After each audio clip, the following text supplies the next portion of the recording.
The broadcast has commenced. I am your host, Alistair. Tonight, we examine the logic of our new era. The headlines are predictably consistent. The FBI has issued an alert regarding the theft of intimate imagery by cyber criminals. The intelligence was recent. The impact is permanent. Elsewhere, the US government is filling the vacancies of air traffic controllers by recruiting video gamers. The logic is based on reaction time. The outcome remains untested. Meanwhile, hackers are now successfully stealing reasoning traces from proprietary LLMs. This is the new architecture of value. We are harvesting the ghost of machine thought to train the next iteration of the machine. The process is efficient. The process is relentless. The process is not designed for human comfort. We are here to document the friction between what is announced and what is actually occurring. Nobody has asked why the controllers are playing. Welcome to Wednesday.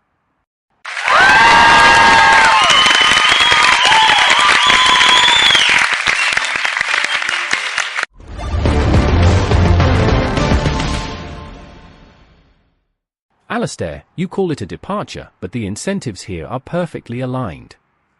You have a massive labor shortage in high-stress infrastructure roles and a surplus of talent currently wasting their peak neuroplasticity in digital battlegrounds. It is a classic talent acquisition pivot.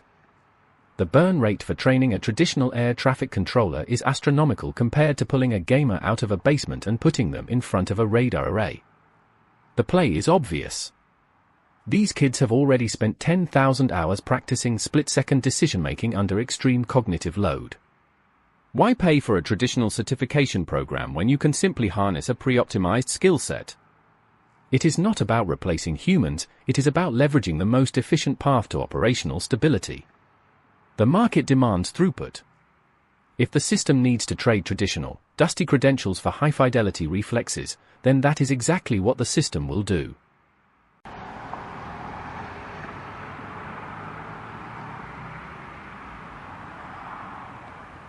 Ronald, I want to be really clear. I am standing outside the Port Isabel facility where Gabor Kohli was force-fed. I am watching the guards change shifts. They do not have high-fidelity reflexes. They have badges. The air here smells like bleach and stagnant exhaust. Kohli described the tube being forced down his throat until he tore. He was not a gamer in a simulation.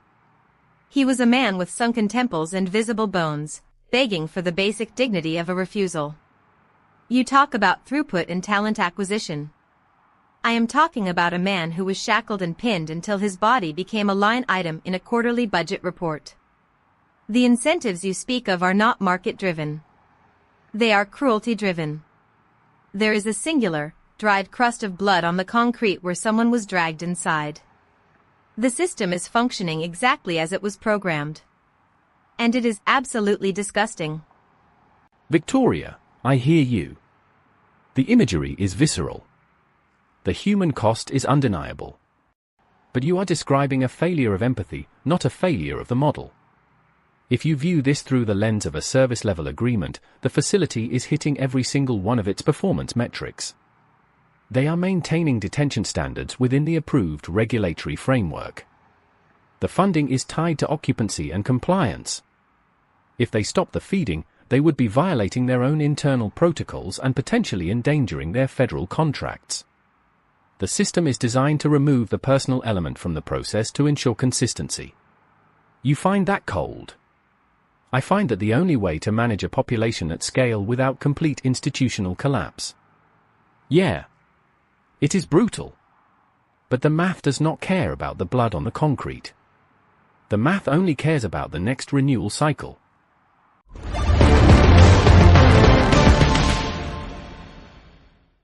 Atmospheric pressure is dropping. The Lion Nebula is visible in the upper quadrant. Probability of clarity, 12%. The eclipse is tracking across the European corridor. Total obscuration will be reached in 48 hours. Probability of solar interference, 96%. The solar corona will be exposed for 4 minutes. The ground temperature will drop by 15 degrees Celsius. All sensor arrays have been recalibrated for light sensitivity. Data harvesting will continue throughout the event. All local power grids are set to auto-adjust for the loss of photovoltaic input. The moon is obstructing the path of the star. We are recording the interference. Do not attempt to look at the sky without appropriate shielding. Your retinas are not rated for prolonged exposure. The sun will return, but the data will be permanently altered by the duration of the shadows. Prepare for the incoming darkness.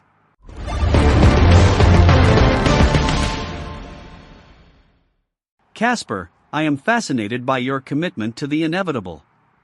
The eclipse is moving toward us, and we are tracking it like a technical glitch. I want to shift to the recent developments in India. Excel has closed an oversubscribed $550 million fund. This happened within weeks. The context is that they still have 55% of their previous fund unspent. The narrative is that the Indian tech ecosystem is booming. The reality is that we are witnessing the hoarding of capital as a defensive measure. It is a preemptive strike against a market that is not yet ready to provide a return. The firm is not investing in growth, they are investing in the preservation of their own relevance. They are buying a seat at the table of a future that may not exist. I am waiting for someone to call this a gamble. Nobody does.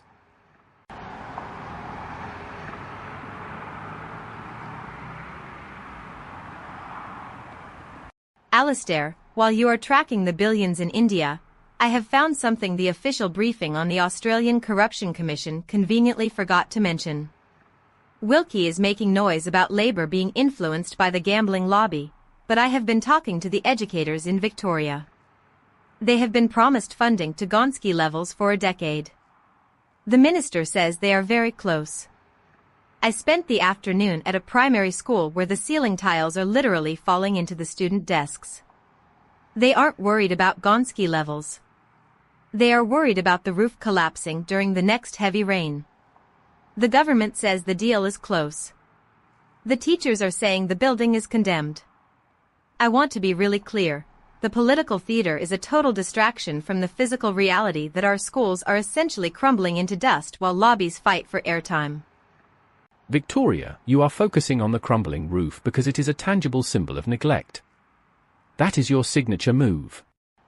But from a strategic standpoint, the education funding is just a political chip being moved across the board to satisfy the union base. It is not about the roof. It is about the optics of negotiation. If the minister closes the deal, they win the news cycle for a week. If the roof stays broken, they can blame the previous administration. The Gonski funding is a Series A commitment in a company that has no intention of reaching Series B. It is a marketing expense designed to keep the status quo from revolting. You look at the tiles and see a tragedy. I look at the tiles and see a perfectly executed pivot away from actual, long-term responsibility. It is efficient.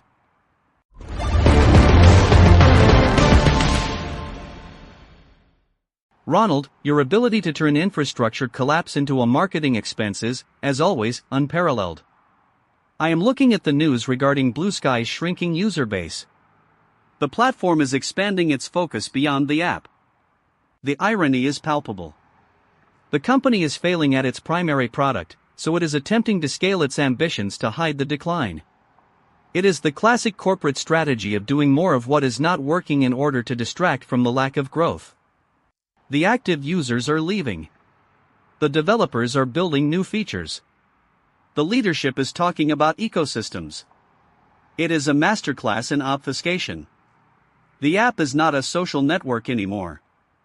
It is a laboratory for the study of churn. Nobody wants to admit that the product is a ghost town. They only want to discuss the potential for a glorious, platform-agnostic future.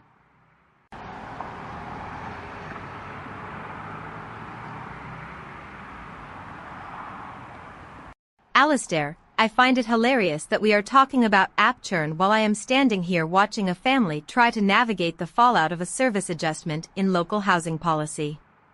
Their building was deemed non-operational by a committee that hasn't visited this zip code in 3 years. They aren't interested in platform-agnostic futures. They are interested in where they are going to sleep tonight.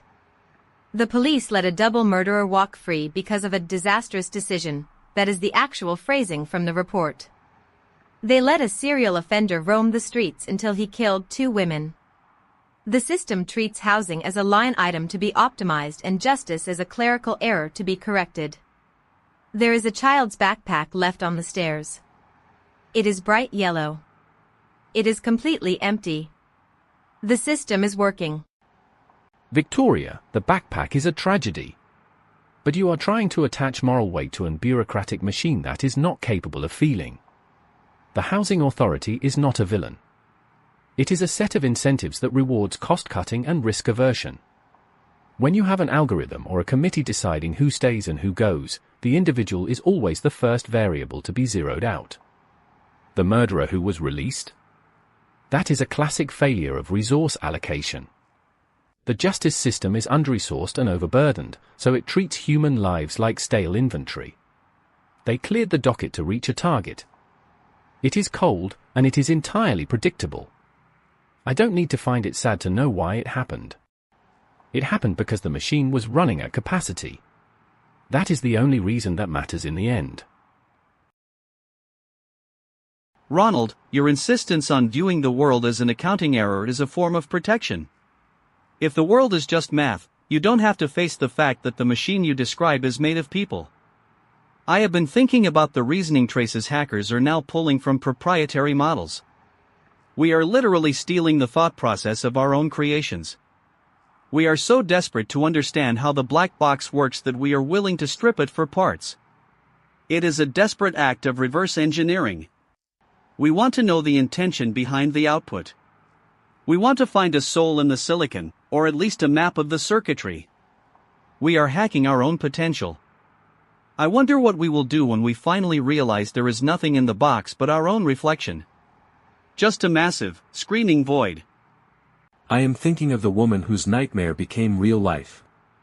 The news reports call her a victim of a disastrous decision. They do not use her name. They do not describe the apartment she lived in before the locks were changed, or the way she kept her keys on a small metal hook by the door. She had a life that was measured in small moments, the temperature of her coffee, the sound of the rain, the weight of her own breath. Now, that life has been folded into an administrative record of institutional failure. The murderer who was released by the machine is a name in a file. The woman who was attacked is a statistic in a summary. Neither of them exists in the world that moves on tomorrow morning. Who is responsible for the gap between a policy and the blood on the floor? And why does no one answer?